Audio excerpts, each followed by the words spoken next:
Bonjour, bienvenue à cette foire aux questions.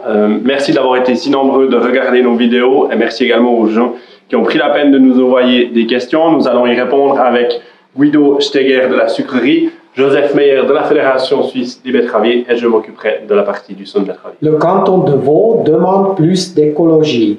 Quels sont les rendements des betteraves bio? Quels sont les coûts et les salaires horaires?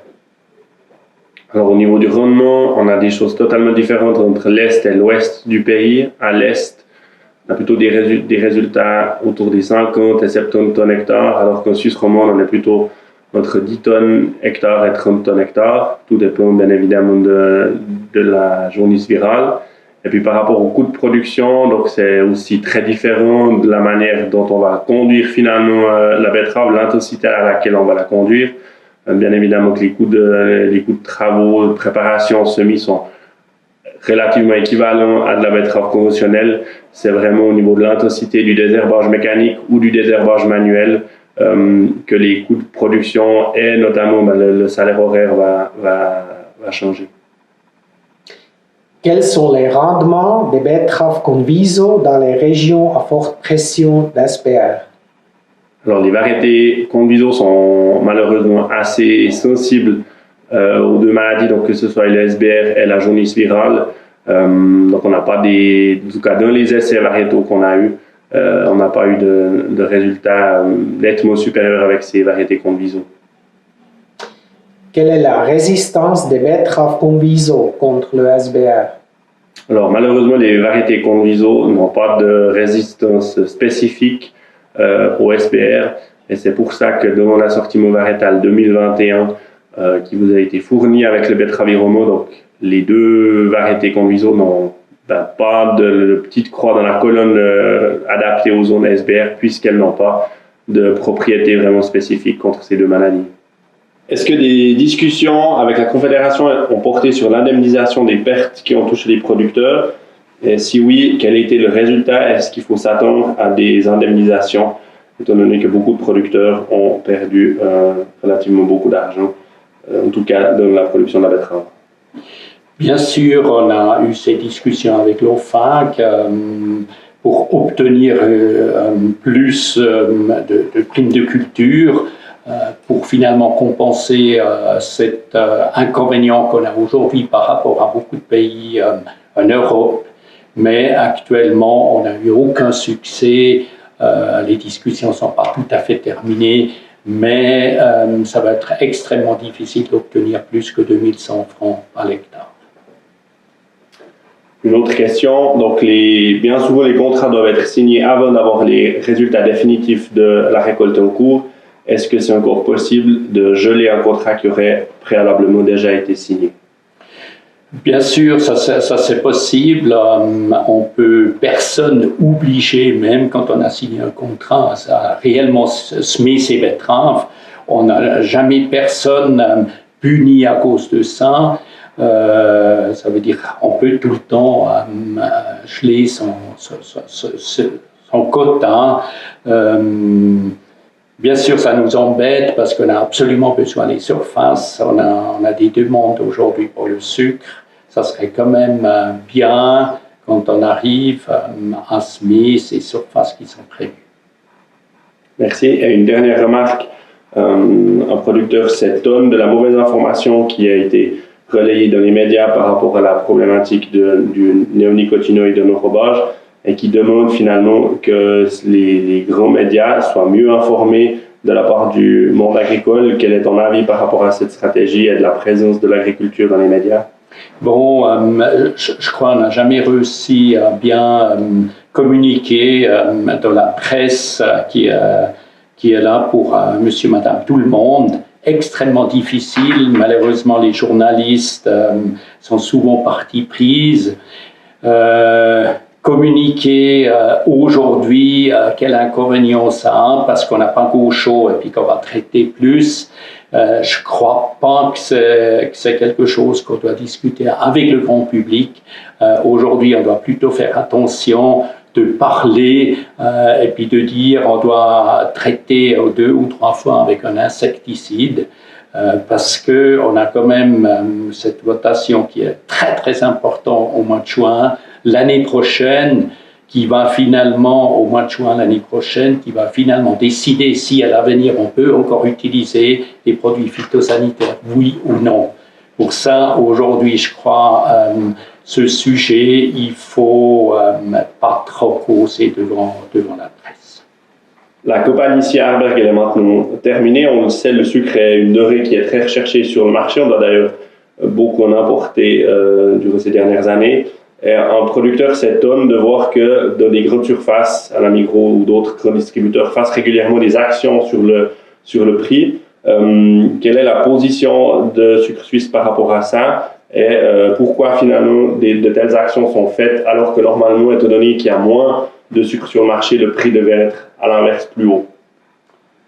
Nous, comme Sucre Suisse, on est aussi malheureux que le producteur par rapport à ces actions. Ces actions sont faites par les détaillants de leurs propres initiatives. Alors, eux, ils utilisent le sucre pour faire venir les gens dans les magasins sans que nous, on donne aucun rabais pour ce sucre.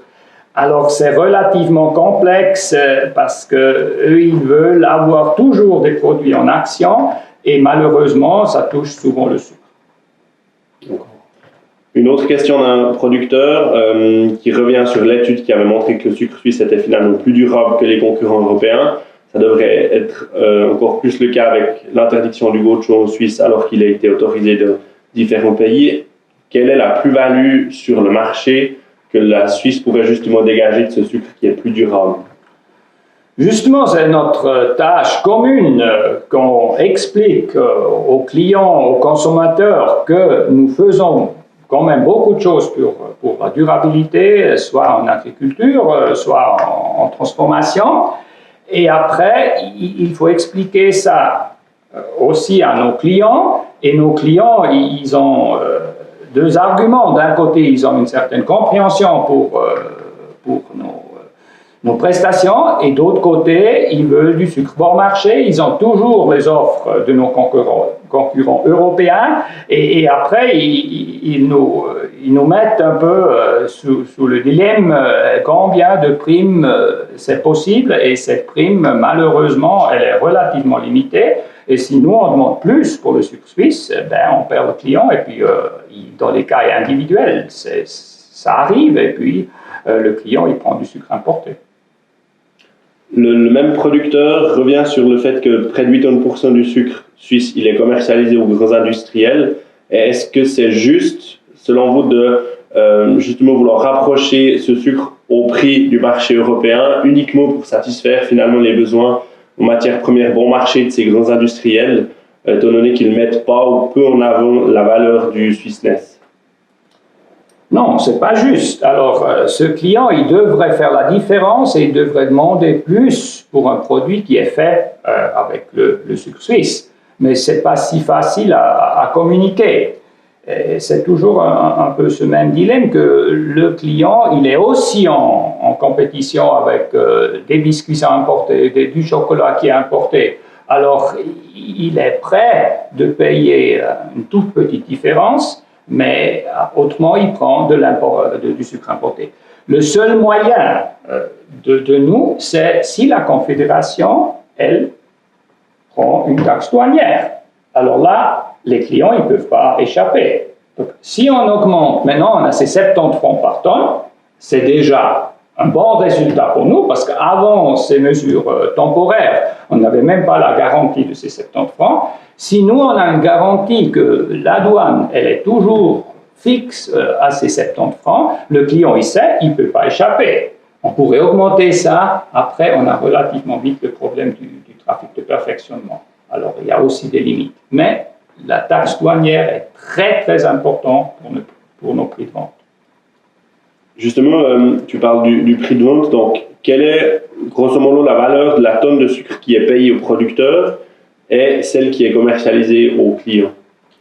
Bon, la valeur ou les coûts de notre sucre, c'est on doit payer les betteraves et on doit payer le sucre dans les betteraves.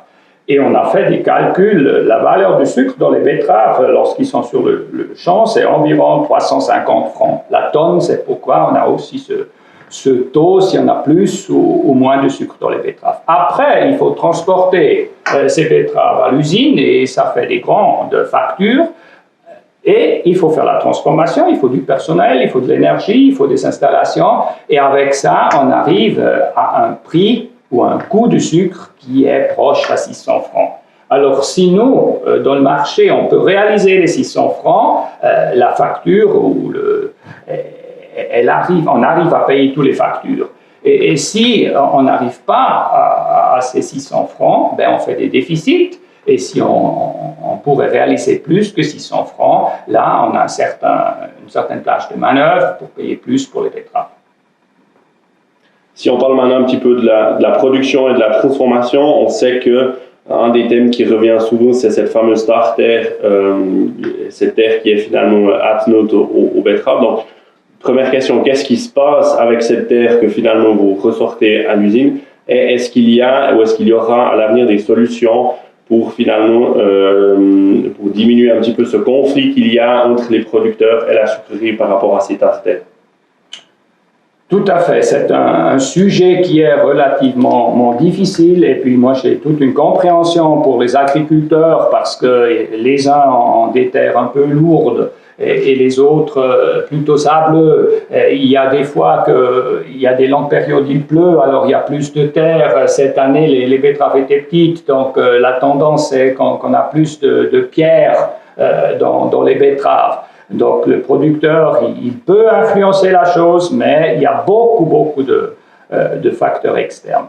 Nous, à l'usine, on a une procédure absolument standard qui d'ailleurs est contrôlée par une commission des planteurs. Est-ce qu'on applique vraiment la bonne procédure? Donc on prend un échantillon, on prend le poids brut de cet échantillon, on fait le lavage, on enlève les pierres et puis on prend le poids net. Après, on prend le taux de sucre et toutes les analyses qu'il faut. Et basé sur ces résultats, on détermine le taux de terre. C'est clair, si on chope une pierre, si on chope l'endroit où il y a plus de terre, le résultat est négatif pour le producteur. Si on chope par ailleurs là où il n'y a pas de pierre et pas de terre, ben, le résultat ne sera pas tout à fait juste pour nous. Donc, on essaye d'avoir cette procédure et cette procédure, elle est déterminée en collaboration avec la Fédération suisse. On peut toujours repenser cette procédure. On a vu cette année que peut-être les positions extrêmes de cette procédure, si quelqu'un a 20% de tartare, est-ce que c'est un peu extrême? Est-ce que nos calculs sont tout à fait justes? Est-ce qu'on devrait faire une limite? On ne veut pas déduire plus que quelque chose. Ça peut être des discussions qu'on peut avoir, mais on doit trouver un accord avec la commission de tous les producteurs. Ensuite, une fois que ce sucre il est produit ou il est extrait, il faut le stocker. Est-ce qu'il y a une organisation particulière pour séparer les betteraves qui viendraient du canal IP suisse de celles du canal conventionnel? La méthode de production IP, elle a des restrictions, elle demande d'autres moyens que conventionnels. Et pour ça, on paye une prime. Et puis après, on arrive à réaliser aussi une prime chez le consommateur, voire chez nos clients. Et ça, c'est déjà un sacré succès. Alors, on a un système de production qui est défini, on paye quelque chose pour celle-là, et le consommateur, il est prêt à payer quelque chose pour ça. Maintenant, la question, est-ce qu'il faut séparer ces betteraves dans la transformation, oui ou non? Et puis là, il y a différents arguments et on est arrivé avec IP Suisse quand pour le moment, on n'a pas besoin de séparer parce que les coûts de séparation seraient trop élevés par rapport au mélange qu'on fait aujourd'hui, surtout aussi dans la chaîne logistique. Alors, si on voudrait séparer les betteraves IP, on devrait d'abord rassembler tous les producteurs, disons les betteraves des producteurs qui font du IP, et après, les conventionnels, le voisin, il vient un mois plus tard. Donc, ça ferait des frais de séparation qui vous feraient la prime. Donc, on est arrivé à la conclusion que c'est mieux de ramasser tout ensemble et de payer la prime à celui-là qui a fait la méthode IP. Et c'est exactement la même chose pour faire comprendre un peu le courant électrique des éoliennes, par exemple. Il ne peut pas être séparé du courant électrique qui vient d'une centrale nucléaire. Mais le consommateur, il paye une prime pour l'éolienne et cette prime, elle est payée pour faire tourner, pour faire les investissements, l'éolienne. Alors, le système, il fonctionne sans séparer le courant, parce qu'autrement, il faudrait faire des lignes différentes et c'est inanimé. On ne peut pas imaginer ça. Merci pour ces détails. Si on part maintenant un petit peu dans l'avenir, un producteur s'interroge sur la volonté de Sucre Suisse de maintenir la production de betteraves en Suisse romande. On sait que malheureusement, la Suisse romande a été très très touchée par à la fois la jaunisse virale et le syndrome de basse richesse depuis plusieurs années, ce qui découle des productions plus faibles, aussi des hautes déductions par rapport à la teneur au sucre. Et ce producteur demande que Sucre Suisse abolisse pour la campagne 2020 et les campagnes à venir, finalement, les malus pour les teneurs au sucre inférieur, le taux d'extraction. Qu'est-ce que le directeur de Sucre Suisse SA peut répondre à ce producteur et aux nombreux producteurs qui probablement se posent la même question? On est très, très sensible au problème de tout la Romandie, voire de tous les producteurs d'Arberg, parce que les problèmes, ils étaient quand même aussi assez graves au canton de Berne. Maintenant, on a fait l'année passée, on a fait une adaptation de ce paiement parce qu'on a dit, on a introduit cette somme neutre et puis on a adapté les déductions vers le bas des taux de sucre. On a eu des longues discussions dans la fédération, quel est le bon système, quelle est la grandeur de la somme neutre, quelle est la déduction qu'on fait vers le bas, et on a trouvé ce compromis qui n'a pas trouvé du support de tous les producteurs. Pour le moment, c'était un peu ça, à ça qu'on est arrivé. Pour le moment, il faut même dire que sur le premier décompte, c'est encore l'ancien système, et au décompte final, on corrige ça. Bien sûr, on a des discussions. Est-ce qu'il y a d'autres mesures à prendre pour supporter la culture en Suisse romande? On était en train de discuter avec la Confédération. On a fait des discussions avec l'assurance CREL. Est-ce que ce sera possible d'assurer le risque d'avoir des rendements faibles? On réfléchit aussi avec la Fédération. Est-ce qu'on pourrait faire des mesures spécifiques pour la Romandie? Heureusement, le canton de Vaud, il a pris l'initiative et il a fait quelque chose.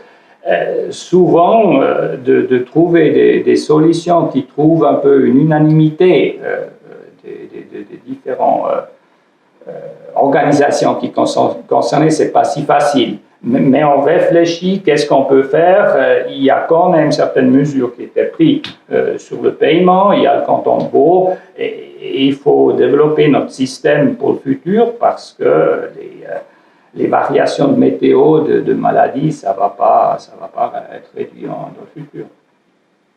Justement, on a évoqué le plan du canton de Vaud, et puis donc c'est une question d'un des producteurs. Est-ce que vous pensez que ce type de plan cantonal, plutôt régional, ou alors des solutions comme les labels, comme IP Suisse, peuvent être des solutions d'avenir à court ou moyen terme pour maintenir les surfaces de production? Je crois que les producteurs dans le canton de Vaud, ils étaient vraiment très, très touchés par cette jaunisse virale, et ils ont eu des rendements misérables, et le canton de Vaud, il a compris le problème.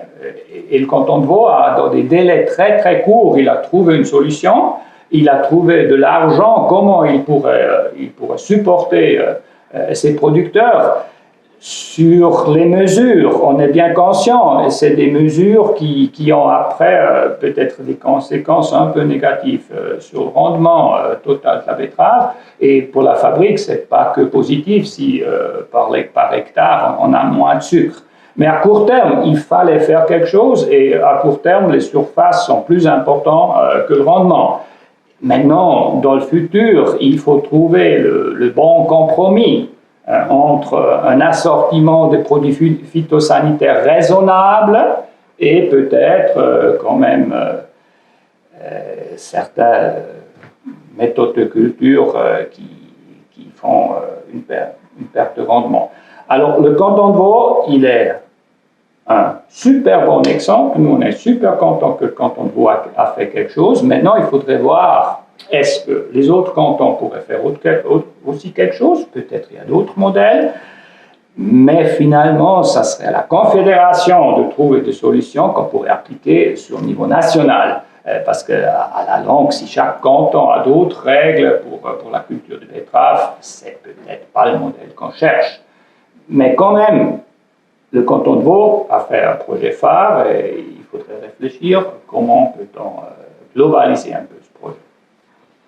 Et finalement, la dernière question, quelles sont les surfaces nécessaires pour pouvoir maintenir les 2 sucreries en 2021 et à l'avenir? Nous, on a toujours dit la Suisse, elle a besoin de sucre de 20 000 hectares. Et à la longue, il faut lutter pour ces 20 000 hectares. Peut-être il nous faudrait même plus d'hectares s'il y a plus de production IP suisse, s'il y a plus de restrictions, les rendements vont plutôt un peu baisser, donc il nous faudrait 24 000 hectares. Ça, c'est peut-être un rêve des sucreries pour le futur. Mais à court terme, il faut faire attention qu'on ne perd pas trop d'hectares, parce que si on perd trop d'hectares, notre système avec 2 usines va être mis en question, et même si on tient les 2 usines encore pour quelques années avec une surface qui est plus petite, le rendement, les coûts va nous poser problème. Alors il faut tout faire qu'on puisse vraiment stabiliser au moins d'autour de 17 000 hectares. Peut-être une année à 16 000 hectares, ça va aller, mais après, il faudrait trouver ensemble les moyens pour augmenter un peu plus proche vers les 20 000 hectares. Merci d'avoir répondu à ces questions. Merci à toi. Chers planteurs, malheureusement, on ne s'est pas vu dans nos assemblées régionales cette année. Je pense que c'est une bonne chose de au moins communiquer comme ça. Ça ne veut pas dire que l'année prochaine, on ne va pas nouveau soir et puis discuter ensemble et puis bien sûr aussi boire un verre ensemble.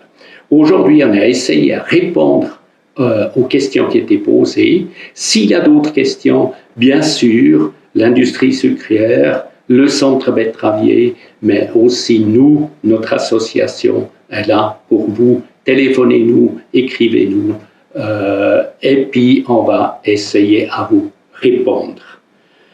Maintenant, ça me reste que à vous souhaiter bonne fête de fin de l'année, une bonne année 2021. Faites les contrats de betterave et ensemble, on espère qu'on va avoir une bonne année betteravier 2021. Merci beaucoup.